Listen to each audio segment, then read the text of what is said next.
Lenin was the third of 6 children, born into a close-knit, happy family of highly educated and cultured parents.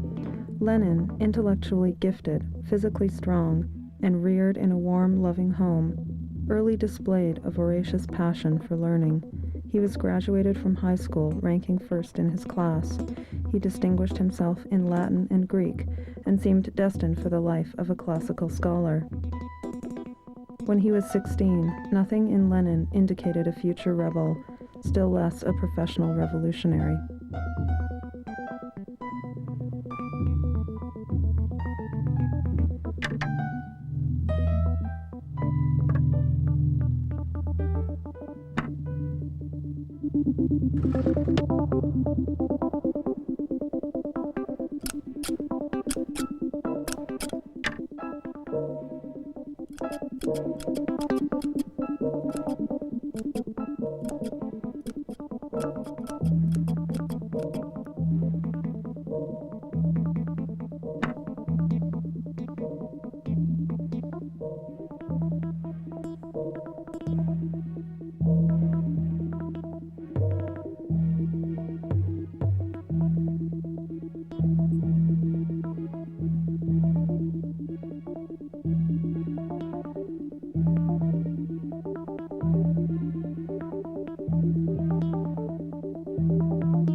During the years of childhood, the sexual excitation of early infancy returns, either as a centrally determined tickling stimulus, which seeks satisfaction in masturbation, or as a process in the nature of a nocturnal emission, which, like the nocturnal emissions of adult years, achieves satisfaction without the help of any action by the subject.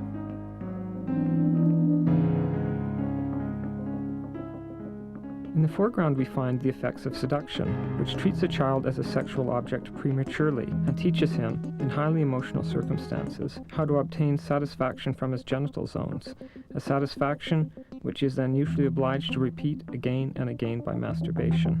An influence of this kind may originate either from adults or from other children.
Adolf Hitler was born on April 20th, 1889, in the Austrian city of Braunau am Inn. Hitler with the first class of the Linzer Realschule. It was usual that students with lower grades were placed at the back in the class picture. Adolf happens to be in the top row, the last boy on the right.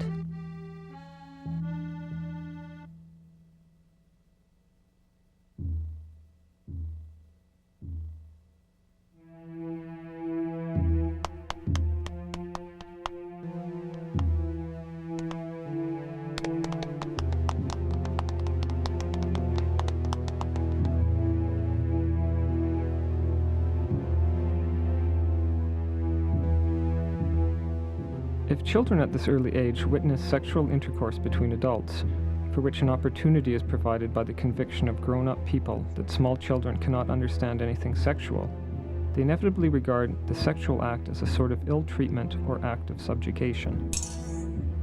They view it in a sadistic sense. Psychoanalysis also shows us that an impression of this kind in early childhood contributes a great deal towards a predisposition to a subsequent sadistic displacement of the sexual aim. Furthermore, children are much more concerned with the problem of what sexual intercourse, or as they put it, being married, consists in, and they usually seek a solution in the mystery in some common activity concerned with the function of micturition or defecation.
Ferdinand Porsche explains to Hitler how to transport his favorite bear.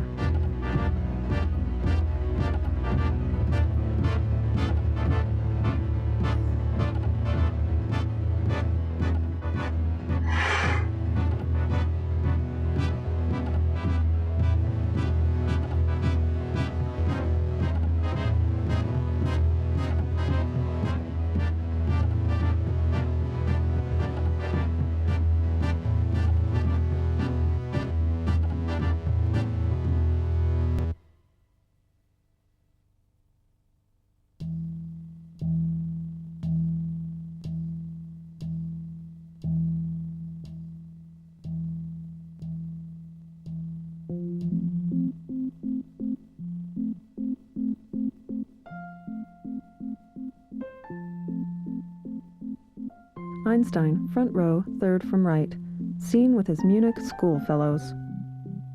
Einstein is variously described as a late speaker, a dyslexic, a loner, a prodigy, a poor student, and a diamond in the rough.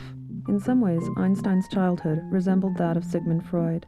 Both came from upwardly mobile Jewish homes, families a few generations out of the ghetto, not yet established financially or professionally, but not subjected to egregious anti-Semitism and hopeful for a brighter future among the bourgeoisie. Family members confirm that Einstein did speak relatively late and quite slowly, and was not a particularly verbal child.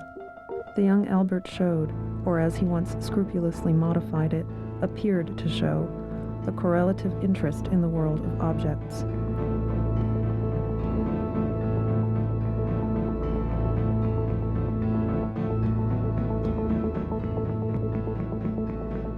While not avowedly antisocial, Albert seems from an early age to have marched to his own drummer. He is supposed to have walked through the streets of Munich by himself as early as the age of 3. He often played alone, even when other children were around. As a youngster, he would typically prefer playing with toys or reading a book to mixing with other children. Einstein was definitely object-centered.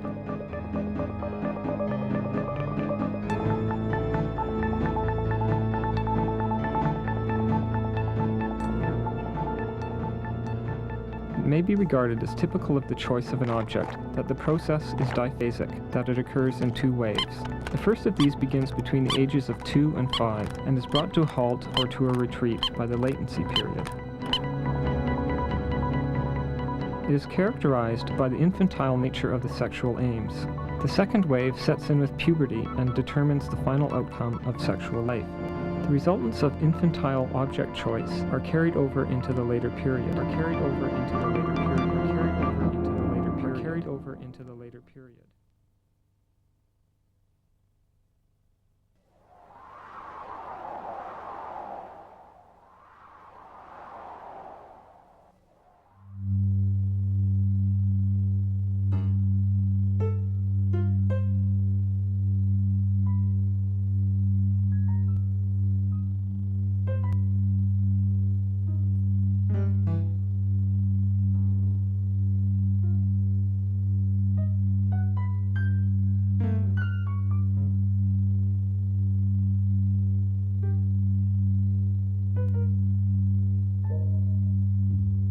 You can change policy, you can change policy, you can change policy.